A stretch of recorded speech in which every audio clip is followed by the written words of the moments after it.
I want to introduce you to my next guest, who is one of the best governors in the country. You know, I'm biased for my own governor, but inarguably one of the greatest governors in the country, who a friend of mine actually refers to because of his fight with Disney as the Rat Slayer. Has been incredible.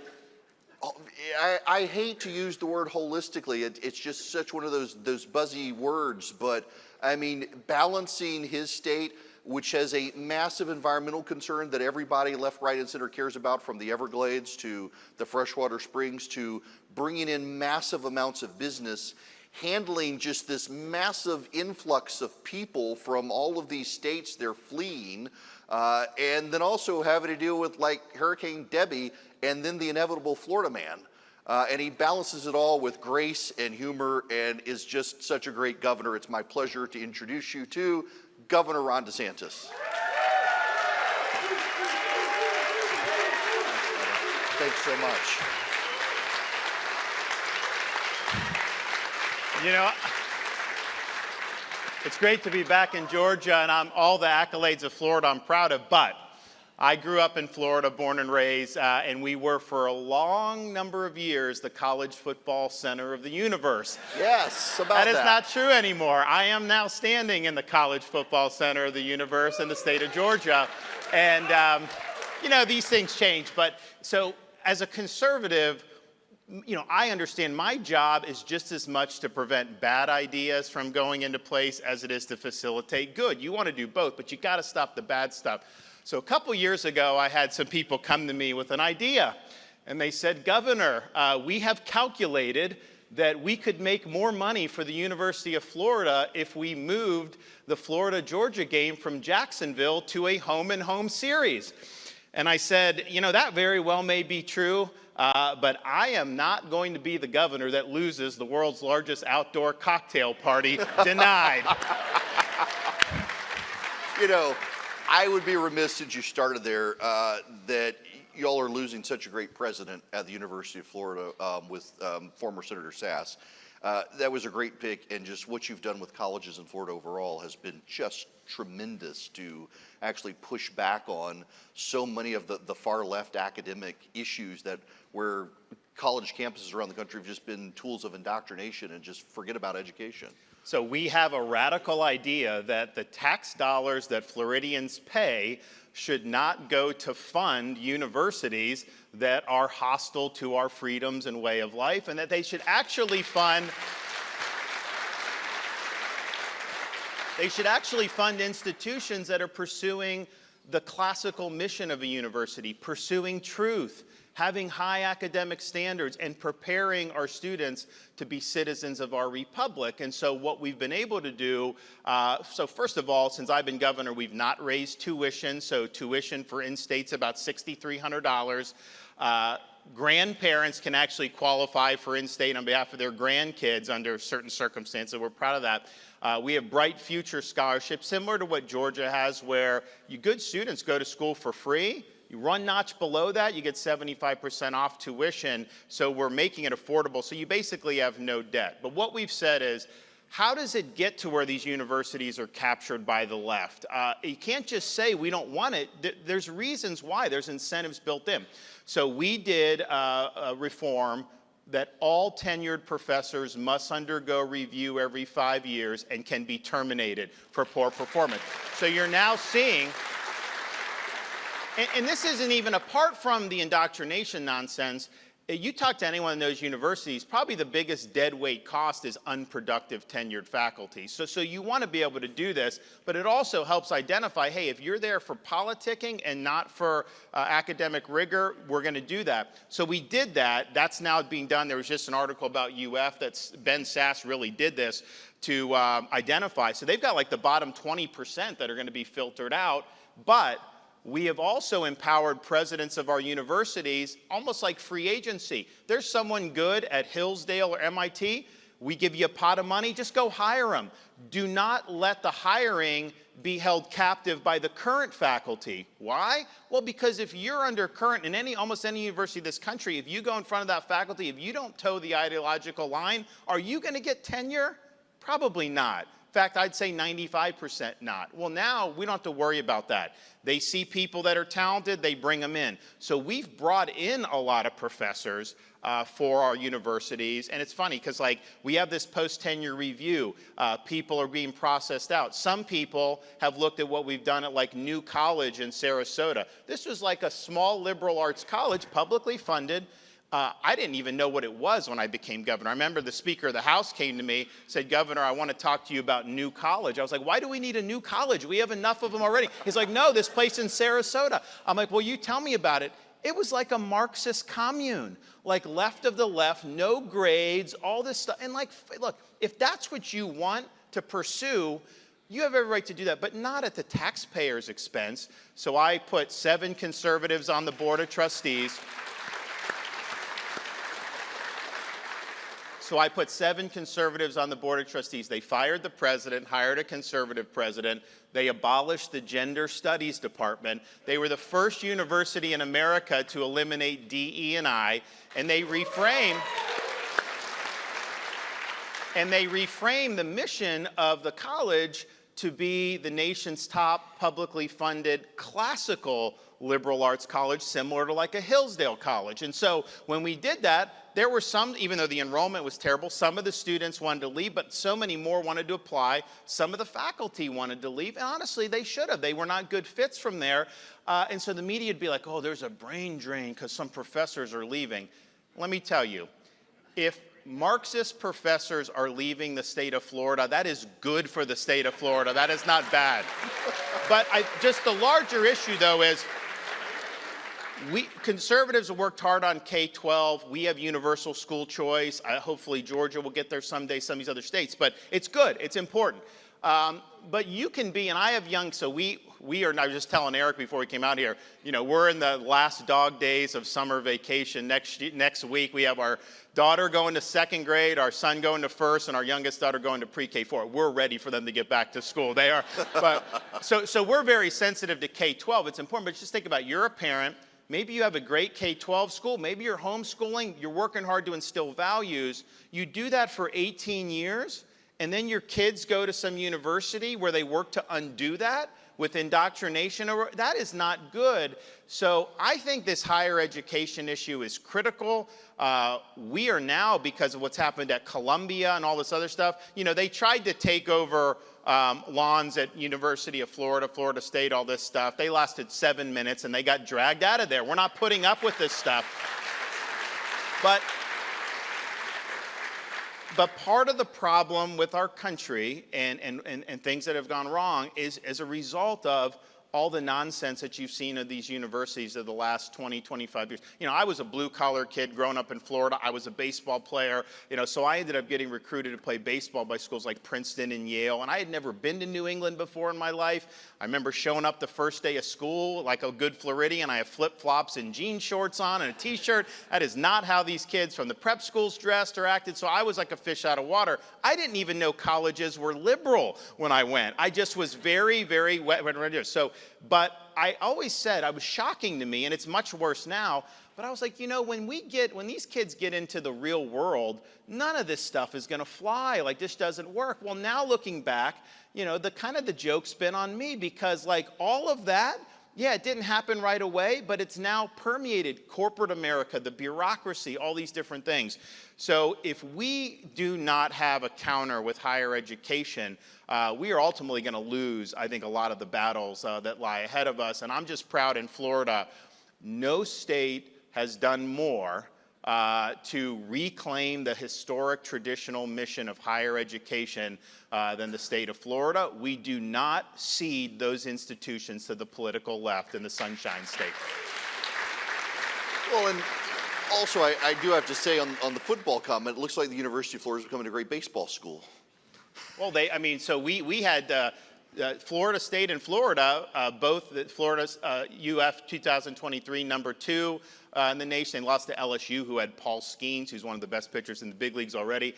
And then this year, Florida and Florida State both made it to the Final Four. Baseball, neither of them made it to the championship. And University of Florida had a first-round pick. Florida State had 2 first-round picks. You know, I'm a baseball guy. I played all the way through college, so that's my love. But at the same time, I remember my first year as governor, when National Signing Day happened for the football recruits, I told my staff, give me letters for all the kids. I'm going to sign them letters saying congratulations. So they did. And we have a lot of great high school football in Florida, great talent. So I'm signing these letters, and I'm reading, Dear Johnny, congratulations on signing with the University of Georgia. Dear Michael, congratulations on signing with Alabama. Dear Johnny, congratulations on signing with Clemson. I'm like, wait a minute, why am I congratulating them for leaving the state of Florida? We used to keep all the blue chips in state now. So yeah, but we've got our state in terms of like big events. Just since I've been governor, we've hosted 2 Super Bowls. College football national championship. We got another one of those coming up. We have hockey Stanley Cups. I mean, like, who would have thought Florida would have that? I was just in Miami helping. They're building a big new soccer stadium. They have Messi down there. We're helping with some of the arteries, the roads to kind of go into that. So there's a lot going on in our state, and hopefully we can get back to where we're competitive in college football. You bring up a sore subject for my son and Philip, who works for me, is they're both Tampa Bay Lightning fans. And for the life of me, I still can't understand why Florida has 2 ice hockey teams. But when I get emails and see people with Quebec license plates headed down to Florida for the winter, it kind of makes sense now why Florida has these great hockey teams. So interesting fact. So I grew up in Dunedin, Florida, which is by Clearwater. It's west of Tampa. There in the Pinellas County on the peninsula. We were the spring training home of the Toronto Blue Jays. And one, it was just good because the city of Dunedin owned all those facilities. So as a high school baseball player, my home field was the Dunedin Blue Jays spring training stadium. That's where we practiced, that's where we played. And so I played 4 years Division I baseball all over the country, never played on a better field than my high school home stadium, which is really cool to be able to grow up. But I remember growing up as a kid, every February, you're out and about in Dunedin, and it was 50-50 whether the car in front of you would be a Florida license plate or an Ontario license plate. I mean, it was a lot of Canadians. So we've got someone here from Canada, and he said in his email, leaving a question, that he's one of the people who drives every year in winters in Florida, lives in Halifax apparently, is there for the summer, and he just wanted to ask his favorite American governor his opinion on his least favorite Canadian Prime Minister, Trudeau. So all I can say is this. Justin Trudeau, since he has been Prime Minister of Canada, number of Stanley Cups for Canada, 0. Governor Ron DeSantis, number of Stanley Cups for the state of Florida since I've been governor, 3. Who's winning that battle? Well played. So, on a serious note, you guys, Georgia, now the Carolinas, Virginia, have had to deal with Debbie. How has the recovery been for the state? Well, you know, we're proud of our storm response in Florida because, you know, when I became governor, this is something we've dealt with for many years. And I said, okay, and there have been a lot of strides made, you know, particularly under Governor Bush, who had to deal with a lot. But I was like, okay, what can we do better? And so every time we get in these seasons, we're looking to do better. So my first thing as governor was like, you know, we can't have situations where people are without power for weeks on end if we can help it. Now, sometimes the damage may be so bad, right? So we started pre-positioning linemen to be able to go. As soon as that storm passes, these guys are there connecting people. So Debbie hit the other day. The number of people without power in the state of Florida is effectively 0 as we sit here today. And that wasn't true in some of these other places that have been hit. Not that this was a Category 5, but being able to do that. So we were able to do that. Now there's some pockets of flooding. We may see some more because when Georgia gets a lot of rain in the south, it comes down in North Florida. So we're monitoring that, but we've been able to really lean in and have a very robust response. It's just something that we take a lot of pride in. We mobilized everyone the week before the storm, before it was even an organized storm, because we see, hey, there's a possibility. We do it. I'd rather have too many resources ready and get a better outcome than not have enough and end up getting a worse outcome. So we're going to do fine on it. Look, I don't want to have to get hit, but if I had to get hit with a Debbie every year, we can handle that. I mean, we're in really good shape. We'll see what happens for the rest of the hurricane season. But the Ian was a Category 5. We had over 3 million people restored with power within 72 hours. Like, that had never happened, anything like that before. We had entire bridges that were knocked out, taking you from mainland Lee County, Fort Myers, to some of these barrier islands, Sanibel and Pine Island. And, these are not state bridges, and so this is like a county deal, and they were basically being told, the residents and the people that had businesses, it's probably going to be 6 months before you're going to be able to get out there. Maybe you can take a boat or something like that. So these guys came to me. They're like, we can't do that. Like, our islands will die. Can you help us? And I'm like, all right, I'll help you. So I got my guys together. I was like, I want no bureaucracy. I want no red tape. We have these missions. We got to do it. So the Pine Island Bridge that they said was going to be out for months, we took it over. 3 days later, it was back open, reconstructed for business. Sanibel, 2 weeks after we took it over, it had 3 breaks in the causeway, repaired, back open for business, and that basically is the difference between those places being able to come back or basically just withering on the vine. So these things are always, there's always something different about each one of them, but preparation is key, and then just being able to make decisions. I mean, like, some people are like so worried that they may make the wrong decision. When you're in this fog of a crisis, you may not make every great decision, but you got to just be decisive. You can always be able to shift resources or do what you need to do. So I think we're going to be fine, and we'll see what happens for the rest of the hurricane season. Before I get into your thoughts on national politics, I really want to ask you this question. I've been thinking about how to ask you oftentimes questions in interviews you may not necessarily get. One of the things that always strikes me when I go to Florida, take the kids down there, you've got these enormous freshwater springs that come up everywhere. You've got the Everglades. You've got this tremendous environmentalism that Republicans often get knocked as mythology, that we're somehow bad for the environment. But you, as a conservative governor who supports free markets, have really done a good job of balancing business, commerce, trade, tourism, and also no degradation of the environment in Florida. How do you balance those concerns from a conservative perspective to ensure the environment in Florida is pristine, environmentalists love what's going on there, but also you're not sacrificing trade and industry, commerce, and tourism? Well, fortunately in Florida, a lot of that's reinforcing, right? I mean, like, our economy is strong because we have great natural resources. We're the #1 boating state in the country, #1 fishing state in the country, and it's not even close. And people come for that. They come from all over the country. Heck, they come from all over the world to be able to do that in the state of Florida. And so our Everglades it's not a swamp. It's actually a river. It's a river of grass.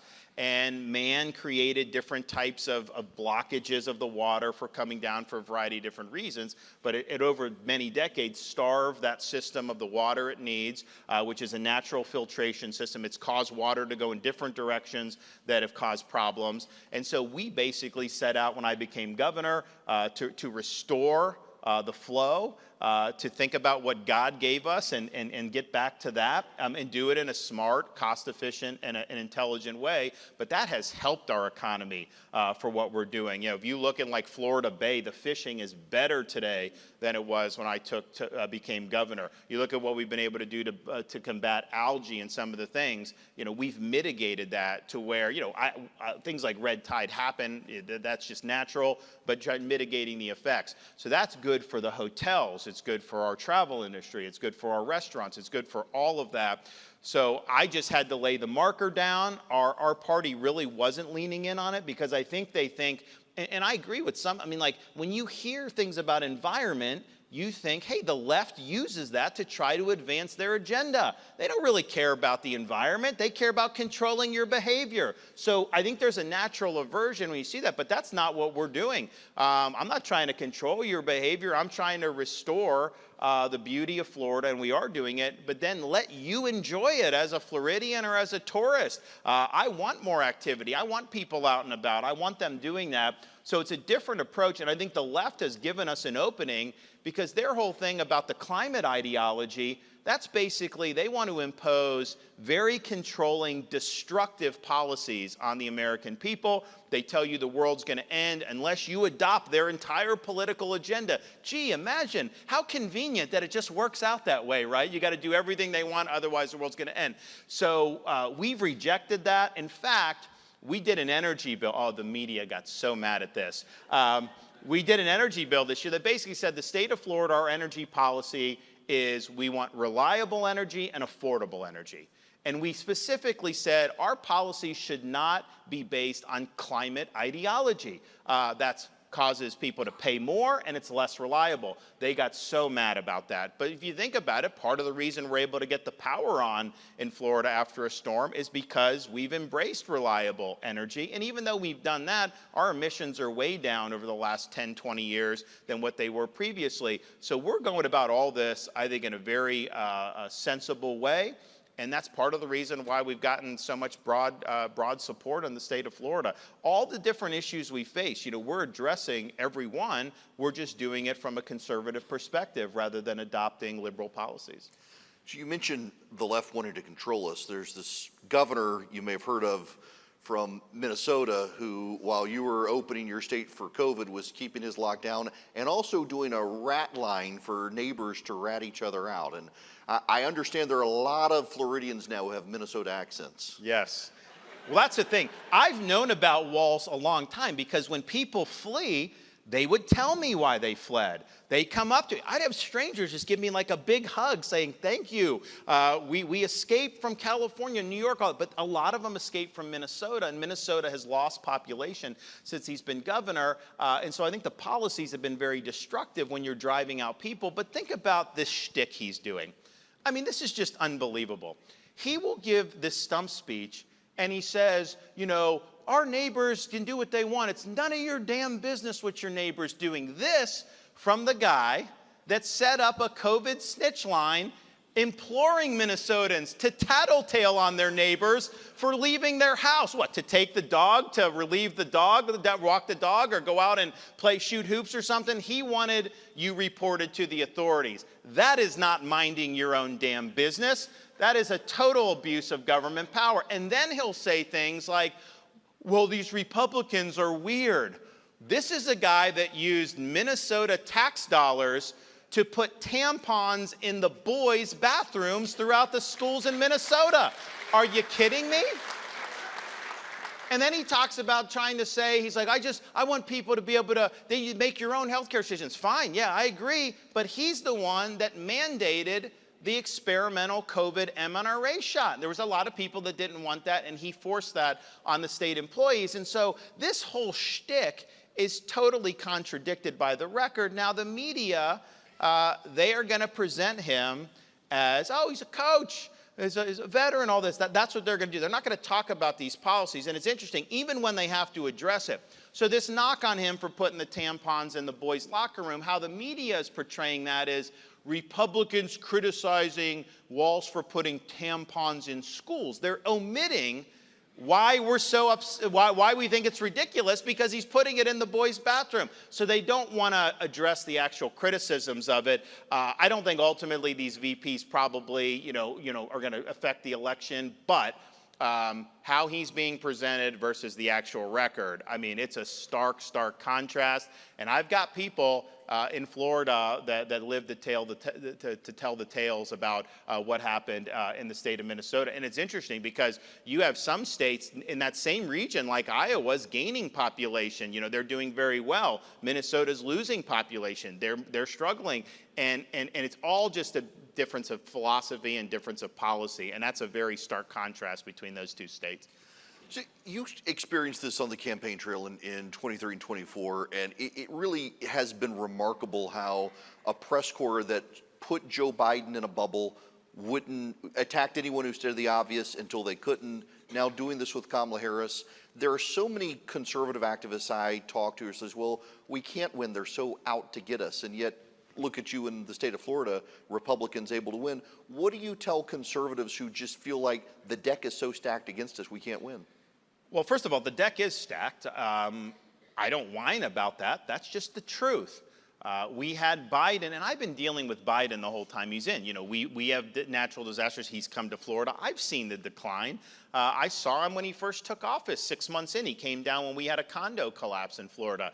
This was obvious. And yet, a day before that debate in June, if you had said Biden doesn't have the wits or the sanity to be president, forget about even now, but till he's 86, the corporate media in this country would have said you're a conspiracy theorist, that this is right-wing propaganda. Then he went on stage, and it was basically at that point, you ain't putting lipstick on that pig. Everyone knew he couldn't do it, right? And so then they had to say, okay, how are we going to do it? And so they basically worked to get him out of the race. And I've been predicting this for a long time. I thought actually the move to get him out was going to happen after the midterms, but I think what happened is there wasn't a red wave. And so he was able to say, wait a minute, I can beat these Republicans. There's no red wave. Inflation was 8%, border wide open, all the bad things we're talking about, and there was no red wave. But then when it got to the point here, he was going to lose, and so they did it. And so now, and I said this too, whoever they get, and Kamala is probably the best one for us. I mean, if I had to pick who to run against, I would rather them do her than some others, because I think some of the others would be stronger candidates. But they are manufacturing this candidacy out of whole cloth. They are trying to create this excitement. And look, the thing is sometimes that can create excitement. Sometimes it can create momentum. And so this is all manufactured. There's no there with Kamala. She doesn't answer questions for good reasons, because, you know, she'll talk about the passage of time and being unburned. I mean, it's just nonsense. So that's it. But here's in Florida, no governor in this country faced more incoming than me from the corporate media. Not even close. And your governor has been hit, others, but like, it was relentless on me because one, I beat their rising superstar, Gillum, in 2018. They were very upset about that. And then two, you know, I got in after winning a narrow race, and I said, you know what, I'm not trimming my sails. I'm going to go and I'm going to be bold, and we're going to really move this state. And then when COVID happened, they were so mad people were on the beaches. They said we were killing kids by mandating that schools be open for in-person instruction. All the way down the line, that was constant. And then we stood for re-election after having more incoming. And not only did we win re-election, we took a state that had traditionally delivered 1-point victories. Rick Scott's 2 governor's races, Obama winning the presidential in 2012, Donald Trump in 2016, and me in 2018, even less than 1%. And we won it by 20 points, 1.5 million votes. Like, no one thought that was possible in Florida. When I got elected, we had 300,000 more registered Democrats than Republicans in Florida, and Florida had never had more R's than D's. By the time I got reelected, we had flipped that to 300,000 more R's than D's in the state of Florida, which is great, and that generated a 1.5 million vote margin because we won independents overwhelming all these demographics. But just since my reelection, we've gone from 300,000 more registered R's than D's to now 1 million more registered R's than D's in the state of Florida. And that is in the teeth of 99% hostile media, denigrating Florida, you know, attacking me, but also the state. And people, in the dark days of COVID, we were being pilloried, and yet people were coming. So what that tells me is that there is a desire for truth. It's not easy. There's a lot of static out there. But people do want to see the truth. And so we showed how it's done. Now, for the balance of this national campaign, they are going to act as an arm of the Harris-Walz campaign. That's what's going to happen. Look, the corporate media, it's a huge part of the Democratic Party. That's just what it is. And it's interesting because I think about how do you combat it. You know, as a governor was a little easier because I can just go out and do things. And so people would see with their own eyes, well, hey, wait a minute, this guy saved my job, he did that. It's harder just as being a candidate. But I think to myself, the corporate press in this country has never had a lower approval rating amongst Americans than they do now. We have a fragmented media environment where a lot of you don't even need to deal with these people. You can get your news other places. And yet, even though the estimation of them is at rock bottom, even though there's so many other outlets, in some respects, these narratives are more powerful today than there ever have been. I think part of it is it's a little bit harder to counter. If they were doing narratives against Reagan in '84, there were like 5 television stations he could put ads, Morning in America, and just fight back. Well, now it's harder to reach people. And so the stuff that gets into the zeitgeist gets there. So it's not easy to do, but ultimately I think if you're standing for what's right, if you're standing for what's true, if you're making the case, there is a desire for truth out there. And this is a great test because they are taking somebody who nobody thought could do the job of president, and they're trying to create a cultural phenomenon around this candidate and around her running mate. And I think the American people are ultimately going to see through that. But make no mistake, I hear some of the Republicans whining about, oh, they don't go after her. Oh, they're not going to do that. Like, just understand, they are not going to do that. They wanted Biden out, not because they didn't like Democrats, it's because they didn't think he could win. So they're now trying to engineer a victory. That's what they want to do. So just be prepared about doing that and go out and fight the good fight. Last question for you. You've got small kids. You're in your second term in Florida. You see the lay of the landscape. What gives you hope about the country, your state, where we're headed? Well, if you look at kind of the maladies around this country that we face, I mean, to me, it's all rooted in leftist ideology and the leftist agenda.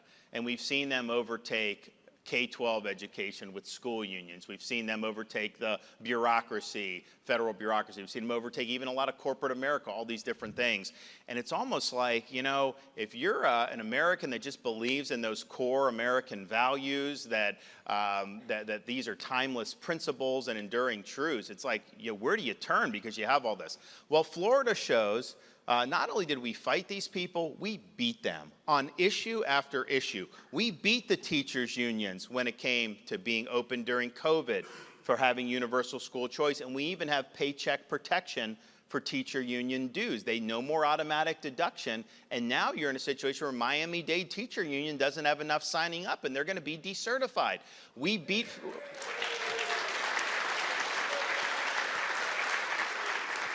Fauci and the bureaucrats on COVID. Yes, we beat Disney on woke agenda in schools and woke ideology, and we're proud to do that.